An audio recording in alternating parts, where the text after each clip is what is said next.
Right now, we saw a 74% increase just last month in background checks in America, which means that's a 74% increase in people potentially trying to buy guns. Bear gang till I die, ho. Swooped up the homies and we about to start a sideshow. Buy the firearm dip stocky. Firearms are a little bit overpriced right now. They're coming back down. But if you want to play a little bit risky, you can buy them ahead of the election because generally, and this is not political, this is just trends in stocks. Generally, this is what happens. Okay, so let's break down firearms right here. Firearms, there's a lot of things that are in play right here, okay? All right, so what are the things that come in play with firearms? No, I didn't say play with firearms. No. I said play firearm stocks, okay? Okay, number one, what drives gun sales? Okay, what drives gun sales? Anybody have an idea?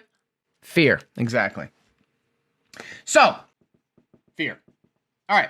So, what just to give you an idea of what we played on this channel. After the New Zealand shooting, okay, which was a horrible, terrible tragedy, the prime minister, a head of state, came out the same day and said, we're banning all guns that are basically all rifles. Okay, we're banning every type of semi-automatic rifle.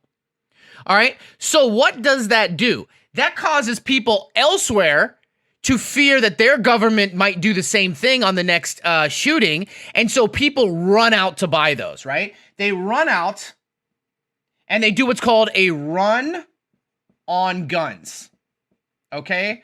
A run on guns is an event takes place where people get concerned that their guns are the type of guns are going to get restricted or are no longer going to be allowed to be sold or whatever. So you have what's called a run on guns. People run to go buy up these guns. Well, we don't see those sales numbers until the following quarter. But remember, the market prices this in ahead of time. So what happens is the market starts going up because the expectation is they're going to beat revenue and beat sales.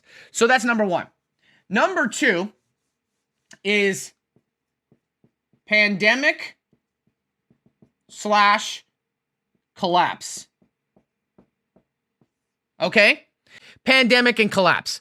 Okay? So what we saw during the coronavirus is we saw pandemic. People were scared. Once again, back to fear. People were scared. They were worried the pandemic was going to bring down a collapse in society and economic destruction, devastation, and that means people are going to get desperate. When people get desperate, they're going to do desperate things, and people want to protect themselves. So we saw a huge rise in gun sales, especially in California. When coronavirus started coming out, California actually saw one of the biggest sales in guns in America. It was insane. All right. What else drives fear? Riots and protests.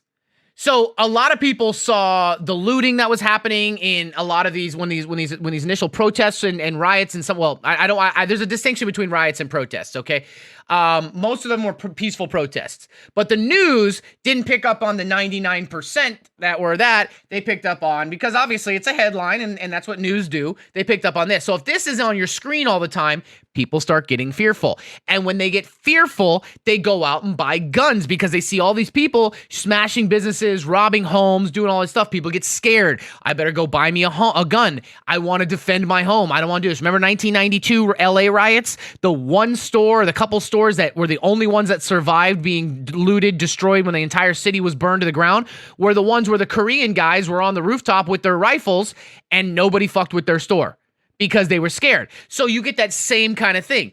Guns get bought up, all right? So you start adding all these, and then the last one. So right now, all of those things have occurred, and we've seen Smith & Wesson and Vista Outdoor go through the roof, okay? Through the roof on prices, okay? You're talking about Ruger, you're talking about Vista, you're talking about SWBI, you're talking about all these gun and ammunition companies, because then what happens is guns and ammunition, especially ammunition, the price skyrockets. The price of ammunition is through the roof right now, okay? Now, what's the next factor, okay? Guns are starting to cool down a little bit, but they're still significantly higher than they were before. Now, what is the next event? Okay, what is the next event that a lot of those same people are concerned about.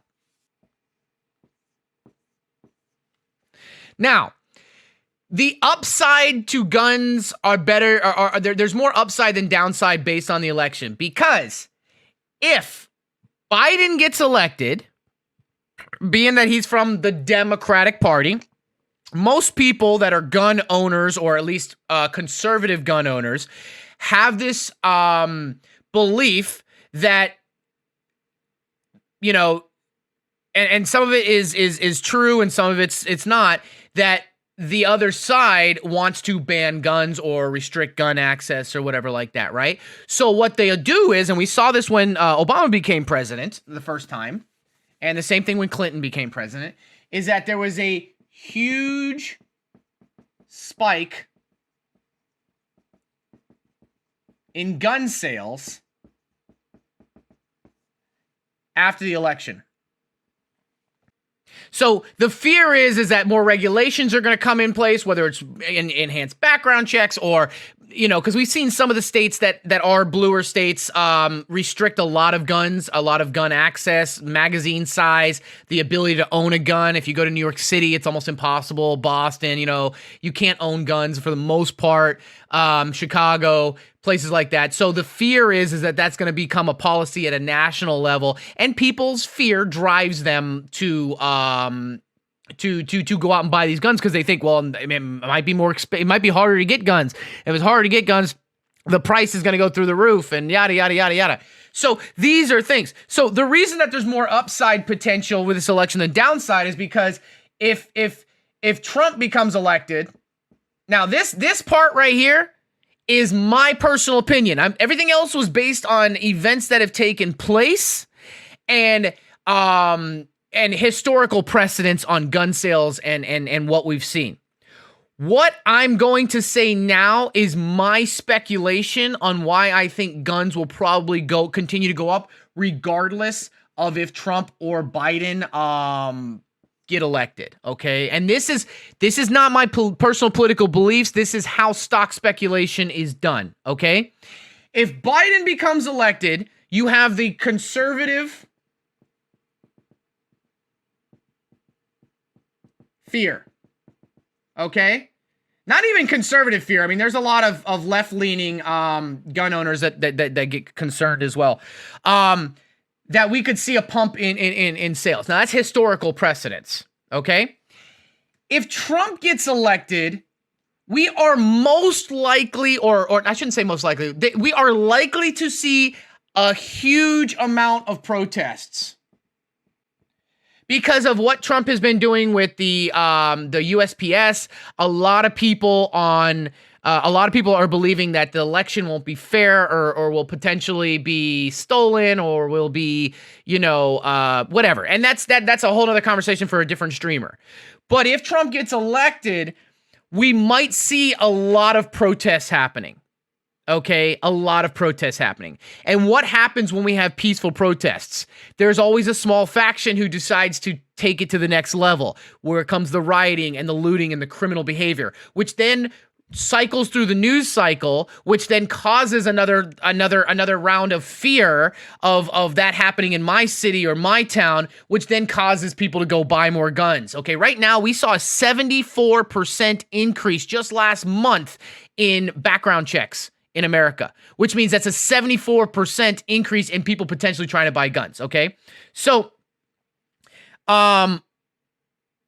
this is why this election might be a reason why gun sales and stocks continue to go up. However, the question is, have they gone up too much? And is this pullback that we've currently seen on profit taking the end of the bottom and then another buy up through September, October, November? No, I didn't tell anyone to go out and buy a gun. I didn't tell anyone to go out and protest. I didn't tell anyone to buy gun stocks. I was just giving you, how do you play firearm stocks?